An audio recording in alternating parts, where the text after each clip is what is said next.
Salam sejahtera bagi para pendengar dan penonton Ngopas dimanapun Anda berada. Nama saya Pendeta Kian Holik dari Sydney, Australia. Selamat datang di channel Ngobrol Pastor, di mana kita akan membicarakan secara santai topik-topik yang berhubungan dengan pelayanan dan kehidupan para pastor, para hamba Tuhan, maupun aktivis Kristiani, baik di dalam gereja maupun di dalam organisasi Kristen. Sebelum kita melanjutkan, jangan lupa untuk subscribe channel ini dan nyalakan loncengnya di YouTube. Apabila ada video-video yang baru kami upload, Anda bisa langsung dapat mengetahuinya. Dan jangan lewatkan kesempatan untuk Anda dapat bertanya kepada para narasumber yang ada di fitur pertanyaan di bawah video Anda di YouTube. Jangan malu untuk bertanya apabila pertanyaan itu yang timbul dari diskusi kami berdua dengan narasumber, ataupun juga dari pertanyaan-pertanyaan follow-up yang Anda miliki. Perkembangan teknologi di zaman pandemi ini menjadi semakin pesat, dengan banyak gereja menjalankan digital ministry atau ibadah online via YouTube atau Zoom. Lalu apakah kita langsung sebagai orang Kristen serta-merta menerimanya, yang secara apa yang terjadi secara umum di dunia teknologi, apakah kita langsung menerimanya di dalam gereja? Bagaimana dengan sikap kita terhadap perkembangan ini? Bagaimana kita mengevaluasi semuanya ini? Dengarkan pembicaraan saya dengan Pendeta Hendro Lim, dosen di STT Amanat Agung di Jakarta, di dalam Ngopas edisi ke-48, dengan judul Digital Theology, Apa, Mengapa, dan Untuk Apa. Nah, pertanyaan pertama-tama kita akan berkenalan dulu dengan Pak Hendro. Selamat siang, Pak Hendro. Selamat pagi di Indonesia. Apa kabar, Pak Hendro? Ya, selamat siang, Pak Kian. Ya, dan buat saudara yang di Jakarta, selamat pagi. Ini satu kesempatan yang baik. Kami dalam keadaan baik juga. Terima kasih untuk undangannya, Pak Kian. Sama-sama. Senang sekali saya bisa ketemu lagi dengan dulu mantan mahasiswa ini di Amanat Agung, dan juga bisa catch up gitu ya mengenai apa yang sedang dikerjakan, yang sedang dilayani.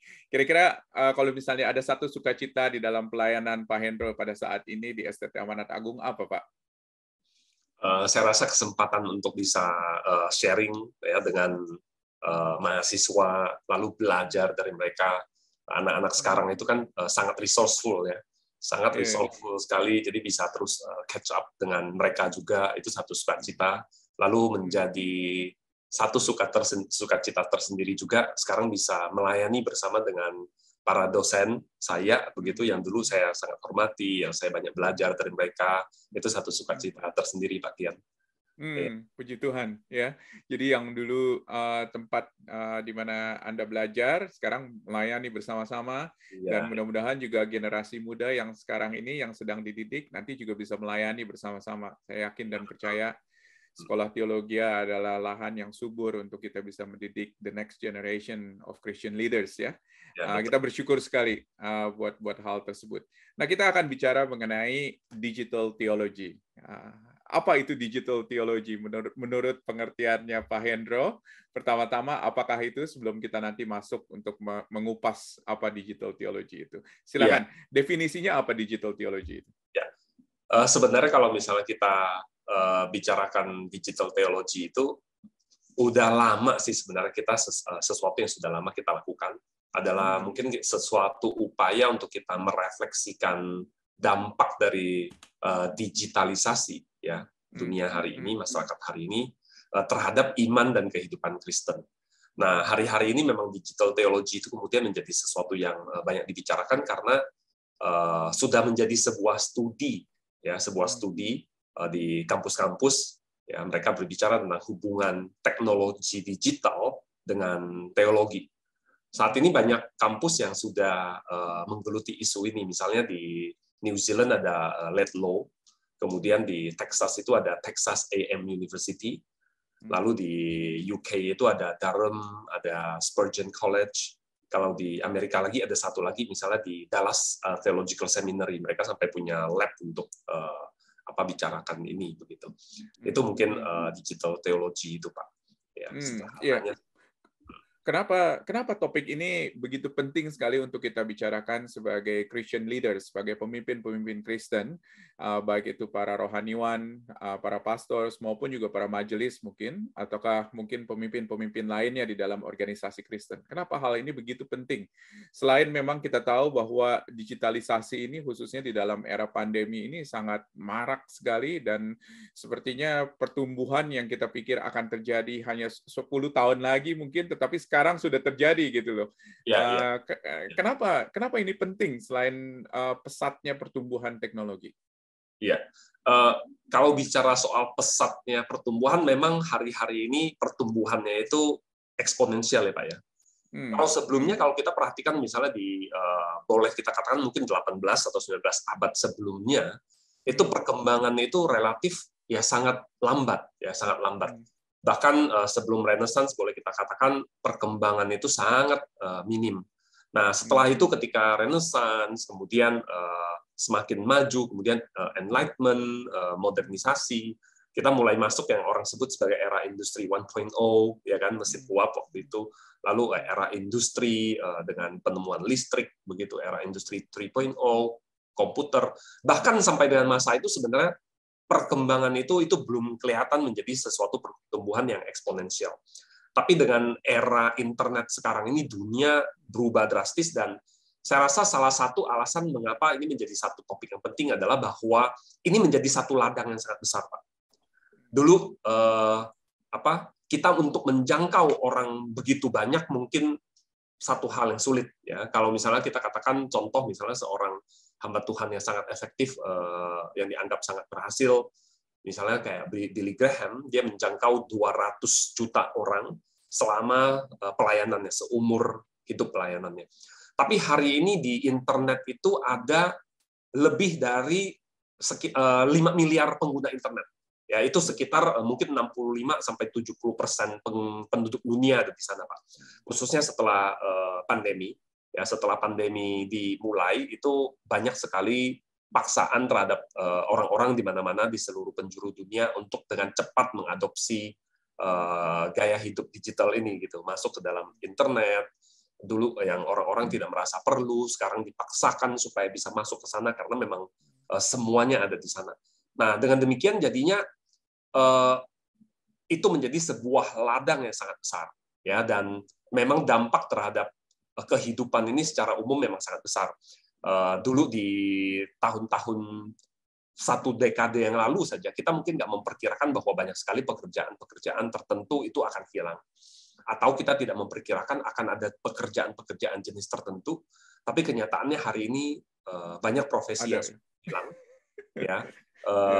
Bahkan ke depan guru atau dosen diperkirakan termasuk yang akan hilang, Pak Tian. Ya, itu kita udah dengar sekarang bahwa guru dan dosen itu sudah bisa digantikan oleh banyak sistem pakar, resources online dan sebagainya. Dan banyak profesi-profesi yang tidak pernah dikenal sebelumnya itu bermunculan. Ya, UI designer, data analis, content creator, social media influencer dan sebagainya. Dan ini menjadi sebuah ranah yang memang kita sebagai orang Kristen, apalagi kita sebagai hamba Tuhan, untuk kita perlu ketahui dan kita perlu kenal supaya kita bisa menyikapi dengan tepat begitu apa yang ada di sana. Mungkin itu, Pak. Iya, dan perkembangan teknologi ini tentunya juga ada dampak-dampaknya begitu ya, yang seringkali kita bisa lihat, ada juga yang mungkin kita tidak lihat secara langsung begitu. Dan ini pun juga adalah salah satu mungkin yang harus kita sikapi juga ya sebagai pemimpin-pemimpin Kristen, karena maksudnya seringkali banyak dampak yang nggak kelihatan gitu. Kalau yang udah kelihatan kan sudah jelas ya, maksudnya. Tapi kalau yang belum kelihatan ini gitu loh, dan khususnya yang negatif mungkin yang belum kelihatan, itu mungkin yang harus kita cermati lebih dalam ya, kurang lebih. Bukan begitu, Pak Hendro? Betul, Pak. Ya, betul. Memang segala sesuatu itu kan selalu ada, orang katakan selalu seperti sebuah koin ya. Ada dengan dua sisinya, ada positif, ada negatifnya. Dan kadang-kadang karena ketakutan dengan sisi yang negatifnya, kemudian ada juga yang bersikap kayak ditolak mentah-mentah, begitu kan. Dan ini agak menyedihkan, seringkali terjadi di dalam gereja juga, Pak. Jadi ketika ada sesuatu perkembangan di luar gereja itu, mungkin karena gereja itu kan kita sangat berpegang kepada doktrin ya. Jadi kita sangat berpikir panjang lebar untuk bisa menerima sebuah perubahan atau sesuatu yang baru. Dan seringkali gereja itu yang bersikap pertama gereja itu adalah menolak misalnya. Awal 90-an ketika worship yang kontemporer itu mulai banyak misalnya. Itu kan gereja kan sikap pertamanya menolak. Tapi kemudian setelah bertarung masuk dalam worship war sekian tahun akhirnya gereja akhirnya mulai mengakomodasi. Nah, ini yang mungkin kita perlu waspada juga dengan teknologi ini. Sebagian gereja juga ada yang saat-saat ini menolak ya. Menolak dalam arti mereka sangat waspada dengan efek negatifnya. Sehingga ada yang mengatakan ini adalah kaum dinosaurs dan sebagainya. Tapi memang di sisi yang lain kemudian ada yang sangat kaget dengan perkembangan yang ada, sangat dibukakan sehingga semuanya itu diakomodasi. Nah, sikap semuanya mengakomodasi ini juga bisa berbahaya kan, bisa membuat kita jadi kebablasan. Nah, kalau saya rasa memang kita harus bisa menerima perubahan-perubahan ada dan perlu sebuah kacamata untuk kita bisa melihat perubahan ini, teknologi ini, kemajuan ini, bagaimana sih kita menyikapinya. Itu yang saya rasa kita perlu pikirkan sih, Pak.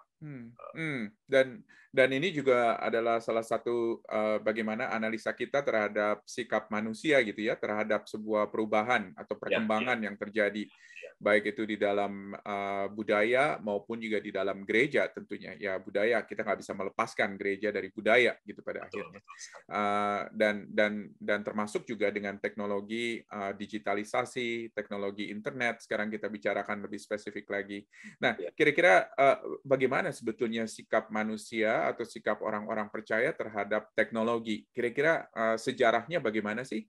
Sejak dulu tadi Pak Hendro sudah bicara, ada yang menerima, ada yang menolak.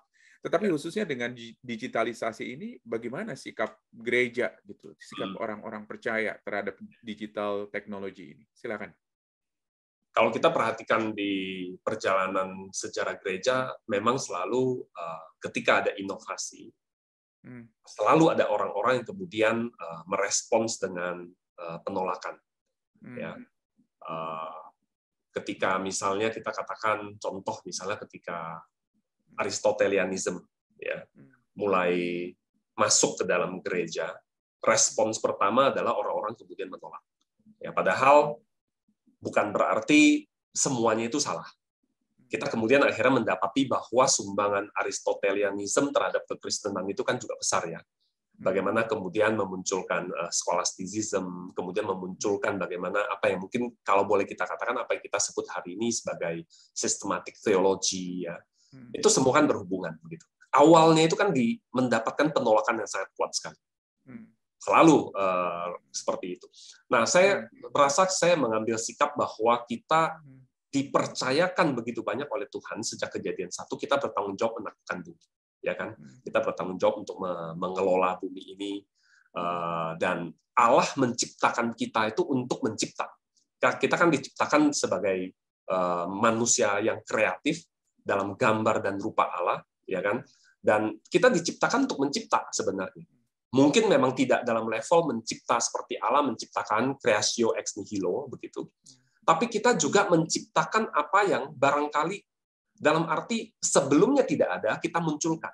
Ya, mungkin kita bisa ingat kata pengkhotbah tidak ada yang baru di muka bumi, ya itu iya. Tapi kadang-kadang misalnya contoh seperti teknologi internet ini kan sebelumnya kan tidak pernah ada. Ya mungkin yang ada adalah jejak-jejak bahwa ini adalah teknologi komunikasi sebelumnya memang sudah ada, betul. Tapi kan kita juga diberikan satu mandat untuk kita ciptakan itu, gitu. Nah, saya rasa disinilah kita harus menjadi penata layan yang bertanggung jawab dari segala sumber daya yang dipercayakan oleh Tuhan kepada kita. Ini bukan cuma pendapat orang Kristen atau hamba Tuhan, saya rasa. Saya mengutip seorang seorang ahli fisika dan seorang ahli matematika, dia juga ahli quantum physics begitu. Dia juga ahli astrofisikis, ya, namanya Freeman Dyson. Dia katakan technology is a gift of God. After the gift of life, it is perhaps the greatest of God's gift. It is the mother of civilizations, of arts, of Sciences. Gitu. Jadi dia katakan teknologi ini pemberian Allah. Barangkali setelah pemberian hidup itu sendiri, ya, teknologi itu adalah pemberian Allah yang terbesar. Dia katakan teknologi itu adalah ibu dari peradaban, dari seni, dari ilmu pengetahuan. Ya, dan saya rasa memang apa yang Freeman Dyson katakan ini bukan sesuatu yang berlebihan. Di sepanjang perjalanan sejarah gereja kita juga bisa melihat ada orang-orang yang kemudian mereka bisa memanfaatkan teknologi, memanfaatkan apa yang Allah percayakan itu dengan baik.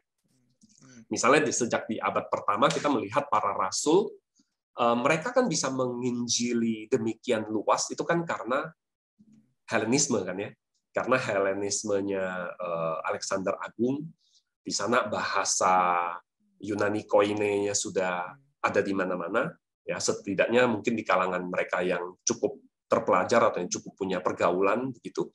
Lalu kemudian mereka juga menempuh perjalanan dari kota ke kota menggunakan jalan-jalannya Romawi. Ya, itu kan juga teknologi pada masanya kan. Dan mereka tidak anti gitu untuk misalnya mereka menggunakan bahasa Yunani. Mereka tidak anti untuk menggunakan teknologi yang ada pada masa itu, kapal untuk mereka bepergian walaupun itu adalah kapalnya orang-orang Romawi misalnya. Mereka tidak keberatan, ini adalah orang yang membunuh Tuhan kita nggak mau pakai misalnya. Ini adalah bahasa orang kafir misalnya kalau kita pakai kata itu. Sekarang kata itu kan konotasinya negatif sekali. Mereka tidak mengambil keputusan seperti itu, tapi mereka pakai. Lalu fast forward di abad ke-15, ya, ketika mesin cetak ditemukan oleh Gutenberg. Salah satu buku pertama yang dicetak itu adalah Alkitab, ya, Alkitab Gutenberg itu. Jadi cepat sekali sebenarnya pada masa itu gereja melihat ini adalah satu kesempatan untuk bisa dipakai untuk penyebaran firman Tuhan. Ya kan? Kalau boleh kita lihat Pak, hari ini kenapa reformasi Luther dan reformasi Calvin itu berdampak luas? Tentu saja ada banyak faktor lain, misalnya antara lain pada masa itu kaisar-kaisar yang biasanya langsung campur tangan, langsung memberangus reformasi.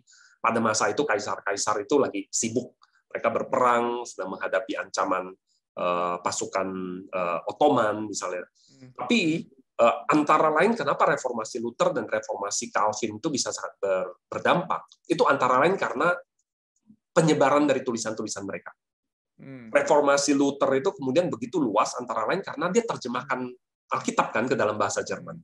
Dia terjemahkan Luther Bible itu, dan bahkan demikian dalamnya dampak dari Luther Bible itu sampai kemudian tata bahasa Jerman itu kemudian berubah, ya, karena Luther mempunyai dampak yang begitu luar biasa. Nah, reformasi Calvin, kenapa kemudian Calvinisme itu menyebar lebih luas daripada Lutheranisme misalnya?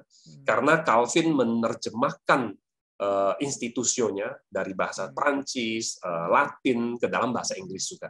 Dan dari sanalah kemudian tersebar ke banyak negara yang berbahasa Inggris. Jadi kita melihat bahwa penggunaan teknologi secara luas untuk pekerjaan Tuhan itu dari dulu juga selalu dilakukan.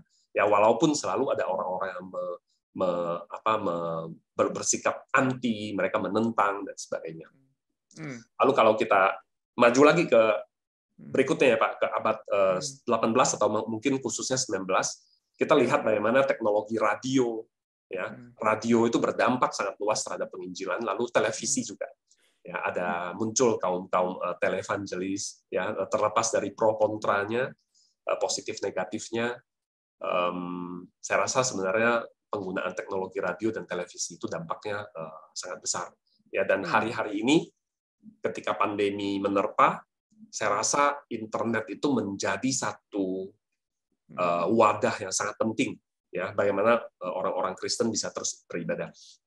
Bayangkan Pak, tahun 2020 itu dunia itu benar-benar menjadi satu dunia yang sangat mengejutkan.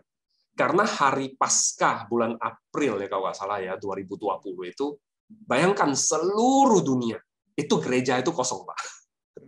Dan bahkan kemudian ketika Natal 2020 itu pun sebagian gereja itu masih kosong begitu kan. Itu kalau di Paskah 2020 itu kan orang-orang kan benar-benar tidak siap kan.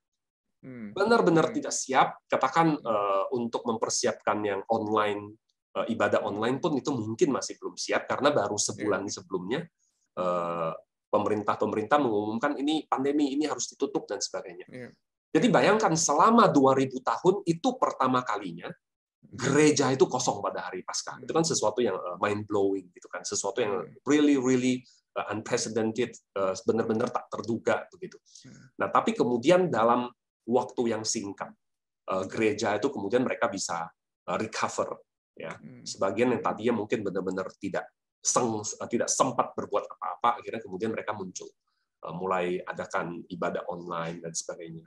Jadi saya rasa ini adalah satu penggunaan teknologi secara bertanggung jawab, satu penggunaan sumber daya yang Tuhan percayakan kepada kita.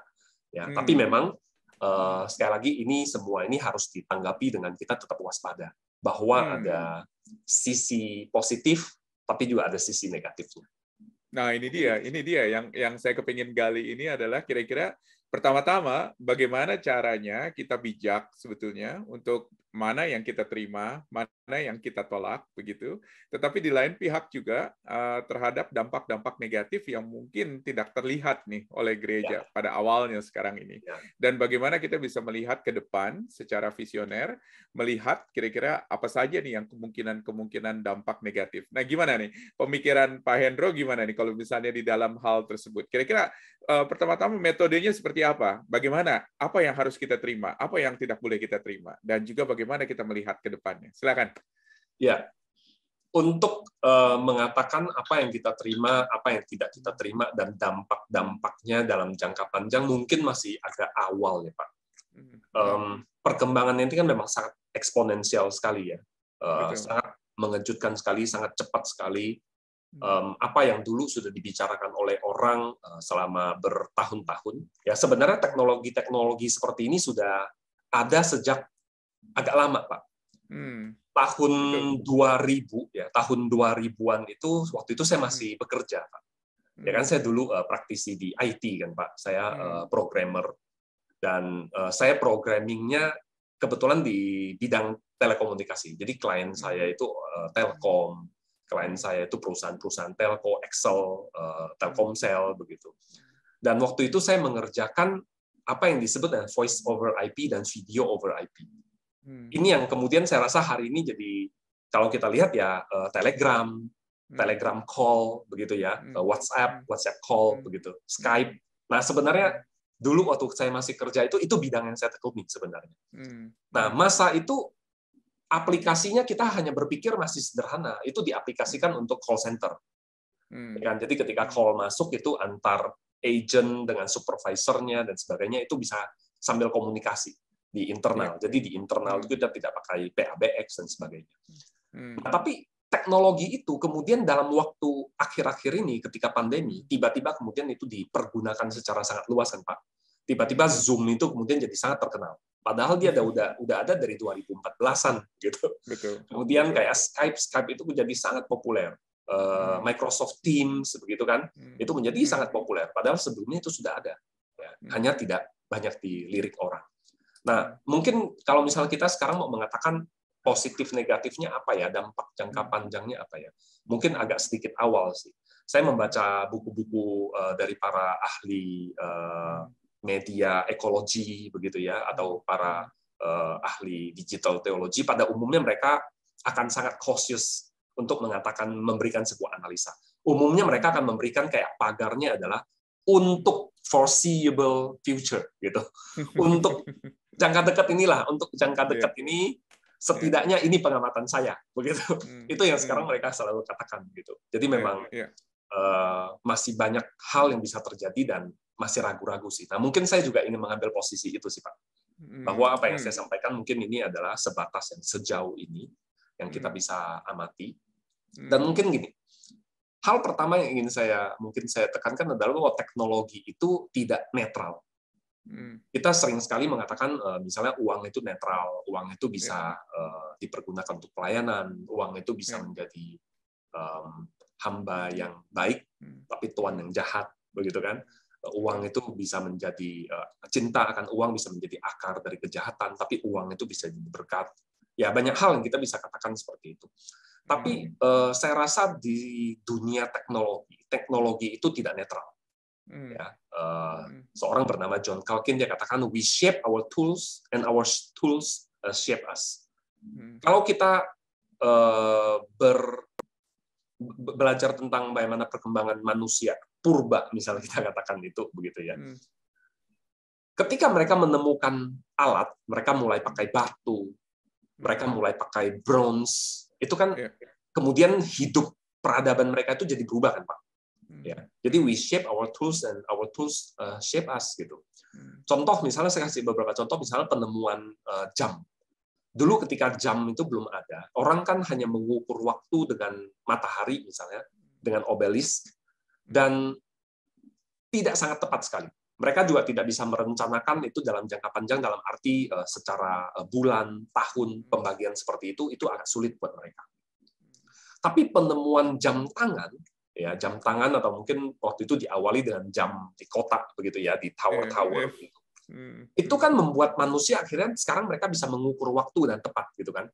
Semua orang tahu bahwa sekarang ini jam sekian, mereka sekarang bisa mengatur jadwal, mereka bisa melakukan berbagai perhitungan yang terkait dengan produktivitas manusia, dan para ahli katakan penemuan jam itu yang memungkinkan, salah satu yang memungkinkan terjadinya peradaban modern. Gitu. Jadi itu bagaimana kita menemukan jam itu kemudian membuat kita menjadi orang yang tertata begitu. Ya, jadi we shape our tools and our tools shape us. Jadi tidak netral sebenarnya. Kita tidak menemukan jam lalu kemudian hidup kita sama saja, tidak. Kita diubahkan oleh jam itu.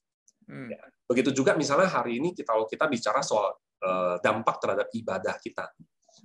Kita tadinya ibadah di tempat, kemudian sekarang kita ibadah di rumah.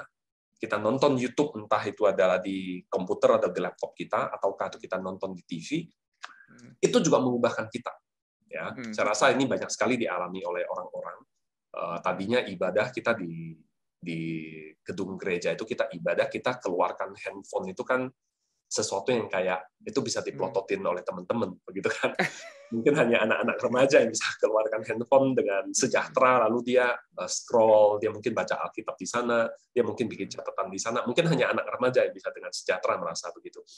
Tapi hari ini justru handphone atau tablet kita itu yang jadi tempat kita beribadah, ya quote unquote begitu. Itu kan mengubah sekali kan Pak mindset. Saya agak sedikit melakukan pengamatan hari-hari ini ketika kita sudah kembali ke ibadah onsite, orang lebih mudah keluarin handphone di gereja, Pak. Pengamatan saya sih, ya. Itu pengamatan saya. Orang tanpa merasa bersalah ya. Tanpa merasa bersalah. Toh selama ini adalah alat untuk mereka ibadah, begitu. Dan orang-orang sekarang akan jauh lebih merasa sejahtera dengan pergi ke gereja, dia tidak bawa Alkitab yang cetak misalnya.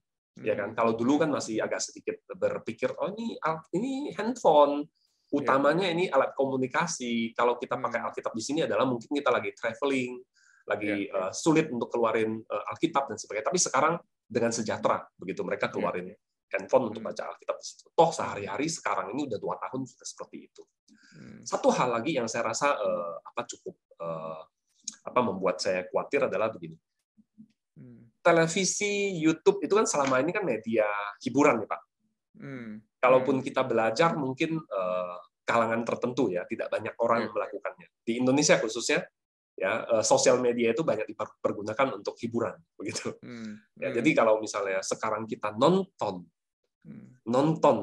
kebaktian di YouTube dan sebagainya, seringkali persepsinya itu dia nonton. Saya sudah sering dengar, bahkan termasuk mahasiswa di STTA, beberapa kali saya ingatkan mereka katakan, saya nonton KU2. Saya bilang, kamu bukan nonton. Kamu bukan nonton. Kamu sedang beribadah. Bedakan antara kamu jadi penonton, kamu sedang menyaksikan sesuatu secara pasif, dengan kamu beribadah, kamu involve, aktif di dalamnya. Begitu. Tapi itu kata-kata yang kemudian muncul gitu. Kalau di kalangan mahasiswa teologi itu bisa muncul, padahal kita terus ingatkan, di kalangan jemaat itu juga sering terjadi. Saya juga sering dengar ya sepupu-sepupu saya, ipar-ipar saya, mereka bicara, saya tadi nonton kamu tuh khotbah begitu. Saya khotbah, saya ditonton begitu. Dia tidak menggunakan kata saya beribadah gitu. Itu kan sebenarnya kan ada satu deep insight, ada sesuatu yang berubah kan Pak. Mereka merasa itu jadi sebuah tontonan gitu. Dan saya juga perhatikan satu hal lagi terkait dengan ini. gereja itu juga seringkali salah gitu dalam menyajikan ini. Misalnya ketika ibadah itu berlangsung, sudut dari kamera itu kan sering dibikin menarik kan Pak. Nanti zoom ke pemain musik, nanti zoom dari sudut mana, nanti zoom dari sudut mana. Itu kan sesuatu yang diambil dari dunia hiburan kan sebenarnya. Betul. Jadi mirip seperti kita lagi sedang menonton konser begitu. Ya, dan itulah yang kemudian mengubahkan jemaat sih. Ketika datang ke gereja juga, saya nggak tahu apakah ini perasaan saya, apakah maksudnya yang hadir di gereja secara onsite juga tidak sangat banyak, tapi saya merasa jemaat yang ikut bernyanyi juga berkurang.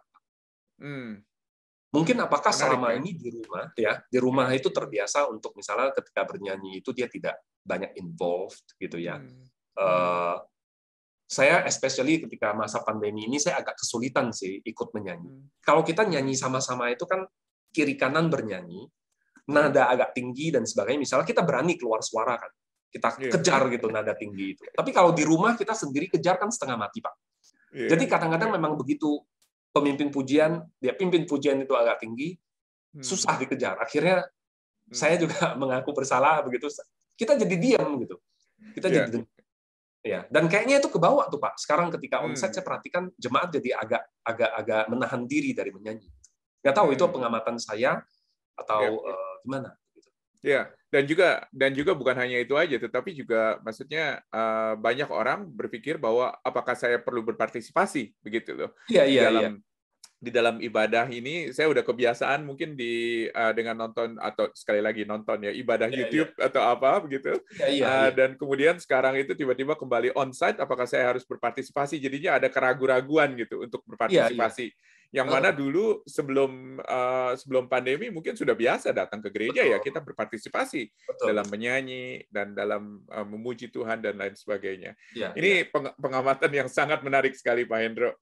Pak Hendro, dari tadi apa yang kita bicara mengenai dampak positif, kita bicara mengenai dampak negatif ya. Lalu kira-kira ada nggak sih prinsip yang bisa diberikan secara praktis kepada para hamba-hamba Tuhan, khususnya para pastor sini yang sedang menyaksikan, bagaimana ini gereja menyikapi ini semuanya? Kira-kira prinsip-prinsip apa yang bisa membantu kita semua untuk melihat bahwa this is what I need to do with technology. Silakan Pak Hendro. Ya, saya mengutip dari seorang ahli media ekologi begitu istilahnya, bernama Neil Postman. Neil Postman katakan itu sebuah teknologi baru itu tidak sekedar menambah atau mengurangi sesuatu, ya, tapi mengubah segala sesuatu. Ya, dia katakan contoh misalnya soal mesin cetak itu, ya, ketika mesin cetak itu muncul, mesin cetak itu tidak menjadikan Eropa sebagai sebuah Eropa dengan mesin cetak, tapi menjadi sebuah Eropa yang baru, yang berbeda. Ya. Jadi mungkin saya ingin ajukan apa yang disebut dengan the 4 laws of media dari seorang ahli bernama Marshall McLuhan. Ya, ini mungkin bisa menjadi sebuah prinsip juga, sebuah hal yang kita waspadai, yang kita perhitungkan di dalam pelayanan kita. Dia katakan sebuah media itu mempunyai 4 hal, Pak. Yang pertama, media itu retrieves something from the past, ya. Jadi dia mengambil sesuatu dari masa lalu yang ada sebelumnya, lalu dia enhances, dia membawa hal itu lebih maju.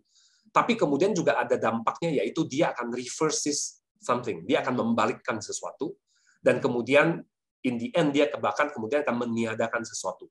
Ya, dia akan meniadakan sesuatu. Jadi dia retrieve, enhances, reverses, obsolesces. Ya, jadi dia akan retrieve sesuatu, dia majukan sesuatu, dia akan hilangkan, dia akan bawa mundur, ya, dan bahkan dia bisa menghilangkan sesuatu. Nah, mungkin misalnya contohnya adalah teknologi ini, ya, internet. Teknologi internet itu sebenarnya membuat banyak hal itu jadi jauh lebih menarik. Misalnya dulu teknologi percetakan, ya, teknologi percetakan itu kan eksklusif ya Pak, hanya orang-orang tertentu yang bisa menulis dan menerbitkan. Betul. Ya. Lambat proses penulisannya, proses editorialnya, mereka harus lakukan fact checking, ada editor ini, lalu kemudian naik ke redaksi mungkin ya, mahal. mahal karena nanti harus dicetak, didistribusikan dan sebagainya. Lalu sifatnya itu one direction, satu arah. Tapi ketika media sosial itu muncul, sekarang percetakan yang tadinya eksklusif itu sekarang itu jadi sangat egaliter. Siapa saja bisa.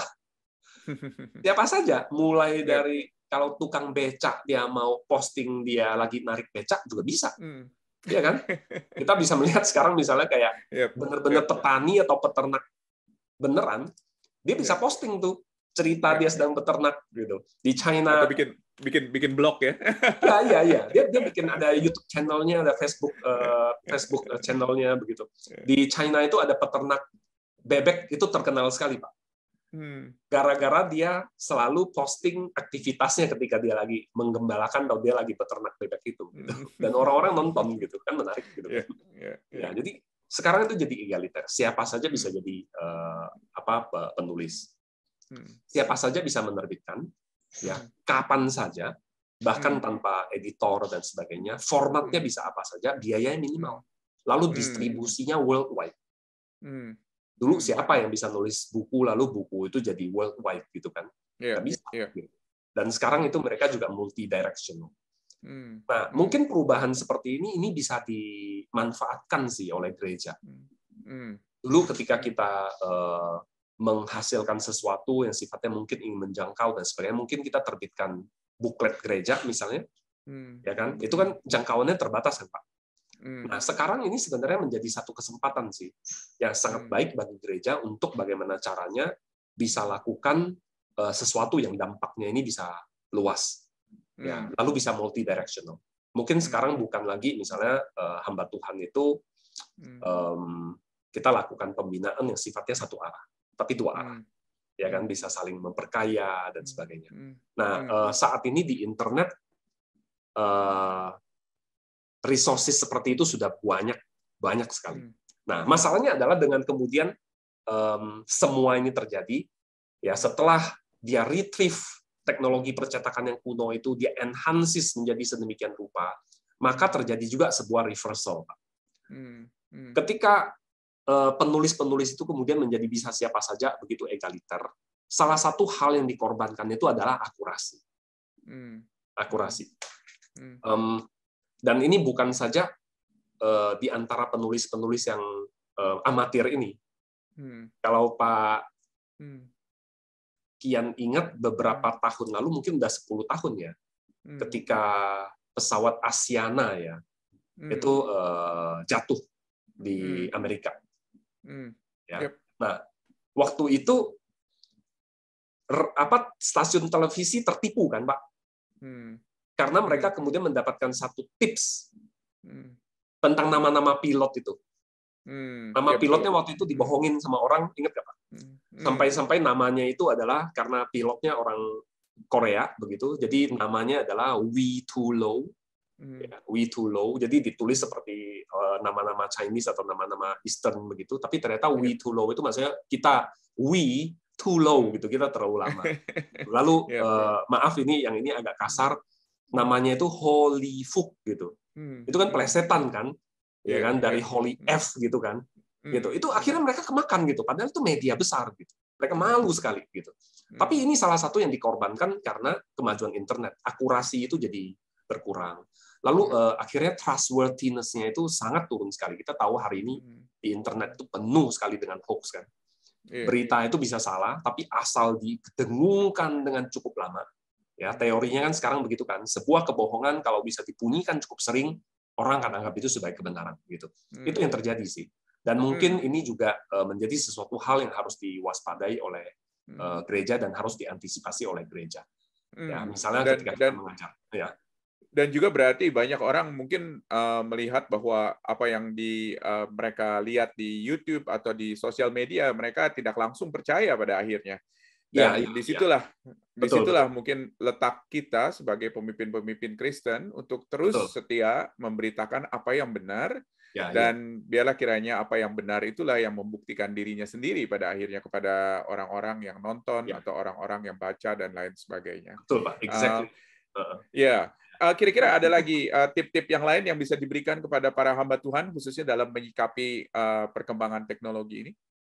Ya, hal lain lagi adalah saya rasa terkait dengan apa yang dibuat obsolete oleh media ya. Iya. Ketika akurasi itu kemudian jadi hilang, trustworthiness Hmm. jadi hilang, informasi palsu banyak berseliweran, maka Hmm. truth itu kemudian jadi hilang. Ya, truth itu jadi hilang. Lalu media itu kan juga sifatnya banyak kan itu audiovisual kan Pak, fast pace ya, fast pace, dan itu sebenarnya nggak cocok untuk menyampaikan ide-ide yang sifatnya abstrak. Ya, tidak cocok untuk philosophical reflection, ya, di mana kita perlu berdiam, kita perlu memang sengaja untuk memikirkan begitu. Nah, mungkin hal-hal seperti itu juga yang perlu diwaspadai oleh gereja sih. Bagaimana kita mengadopsi yang dari internet itu, jangan sampai kemudian berbalik sehingga kita kesulitan untuk menyampaikan proposisi-proposisi teologi dan sebagainya. Ya, jadi kita jangan mentah-mentah kemudian adopsi yang ada di internet itu dengan mengorbankan kemampuan kita untuk menyampaikan kebenaran itu. Gitu. Pada akhirnya dibutuhkan sebuah kebijaksanaan untuk memilih apa yang baik dan juga yang pada akhirnya bisa mendukung pelayanan pekabaran Injil khususnya dan bukan menjadi sebuah bumerang gitu pada akhirnya kepada pekerjaan ini. Wah, luar biasa Pak Hendro. Ini kalau kita bicarakan hal ini nggak ada habisnya ini. Nah, karena kita akan melihat lapisan demi lapisan dan juga efek-efek yang baik yang positif maupun negatif. Tetapi mohon maaf nih, waktu yang memisahkan kita pada akhirnya. Dan tentunya nanti kita bisa lanjut di dalam pembicaraan Digital Technology 2.0 mungkin, atau Digital Theology 2.0 nanti di waktu yang berikutnya. Tetapi kita harus akhiri di sini dulu. Terima kasih banyak buat waktunya. Dan kita terus berdoa bagi gereja-gereja supaya lebih bijaksana untuk menggunakan digital technology ini. Dan khususnya untuk bisa terus memanfaatkan ini untuk pekerjaan pekabaran Injil, untuk membawa banyak orang untuk boleh datang kepada Kristus. Itu yang menjadi tujuan kita tentunya. Ya, Pak. Dan kita berharap juga para pastors, para pendeta juga bisa bijaksana dalam hal ini. Bagaimana kalau misalnya kita berdoa, kita menutup sesi kita pada saat ini. Mari kita berdoa. Terima kasih Bapak di surga buat pembicaraan kami pada siang hari ini. Terima kasih kalau misalnya Engkau telah memimpin, memberkati kami. Dan terima kasih juga untuk hamba-Mu Pak Hendro yang sudah memberikan pemikiran-pemikirannya. Kiranya Tuhan memberkati dia dan pelayanan dia di STT Amanat Agung. Terima kasih ya Tuhan. Kami juga berdoa untuk para pastors, kepada para hamba Tuhan, agar mereka juga lebih bijaksana untuk menyikapi perkembangan teknologi ini. Dan mereka bisa memilih secara bijak ya Tuhan. Apa yang mereka bisa adopsi untuk kemuliaan dan kebesaran nama Tuhan, untuk kelangsungan pekerjaan Injil di masa yang akan datang. Kami bersyukur dan terima kasih ya Bapa, di dalam nama Yesus. Amin. Amin.